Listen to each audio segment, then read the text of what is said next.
پتہ ہے میں نے زندگی میں صرف ایک چیز سیکھی ہے، اور میں تمہیں کوئی کتابی باتیں کہہ کر موٹیویٹ کرنے کی کوشش نہیں کروں گا، بلکہ ایک سچ بتاتا ہوں تمہیں۔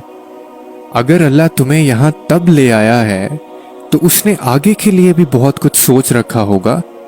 وہ تمہیں آزمائش میں ڈالنے سے پہلے اس آزمائش سے نکلنے کا حل بناتا ہے۔ پھر تم کیوں ایسا سوچتے ہو کہ وہ تمہیں بھول گیا ہے یا پھر تمہیں سن نہیں رہا؟ تم نے اپنے انتخابات کا نتیجہ دیکھ لیا۔ تم نے اپنی منمانی کر کے ہر شخص کی، ہر چیز کی حقیقت کو دیکھ لیا۔ تم نے خدا کی نافرمانی اور اپنی ضد سے یہ تکلیف خریدی ہے، تو اب اللہ کے انتخاب کا انتظار کرو۔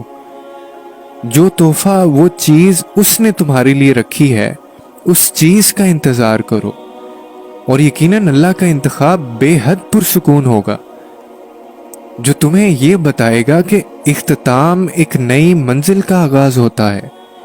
اس شخص کا انتظار کرو جو اللہ نے تمہارے لیے چن کر رکھا ہے، جو تمہیں اپنی محبت سے یہ سکھائے گا کہ سب ایک جیسے نہیں ہوتے، جس کو دیکھ کر تمہارا سر سجدہ شکر سے نہیں اٹھے گا، جس کو پا کر تم آسمانوں کی جانب نظر دوڑاؤ گے اور کہو گے کہ میں ہی نادان تھا، جو نافرمان تھا، مگر تو تب بھی رحیم تھا اور تو اب بھی رحیم ہے۔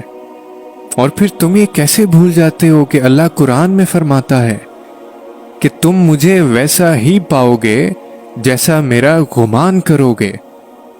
یہ سب ہم پڑھتے تو ہیں لیکن سمجھتے نہیں ہیں۔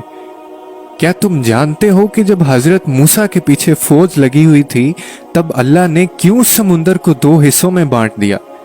کیا تم جانتے ہو کہ جب حضرت ابراہیم کو آگ میں جانے کا حکم دیا گیا تو اس نے کیوں اس آگ کو ٹھنڈا کر دیا؟ کیا تم جانتے ہو کہ اس نے یوسف کو کیوں کنویں میں پالا؟ کیا تم جانتے ہو کہ اس نے حضرت ہاجرہ کو صحرا کے درمیان زمزم کیوں دیا؟ کیوں اس نے حضرت یونس کو مچھلی کے پیٹ میں بھی محفوظ رکھا؟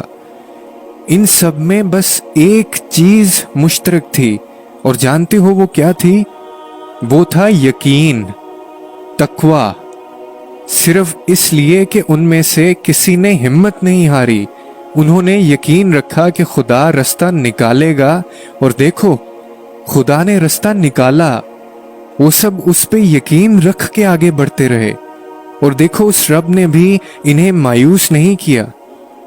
تو تم بھی یقین رکھو، جب تم اس کا اچھا گمان کرو گے تو تم یقیناً سب اچھا ہی پاؤ گے، اور پھر دیکھو راہیں وہیں سے نکلیں گی جہاں تمہارا وہم و گمان بھی نہیں ہوگا۔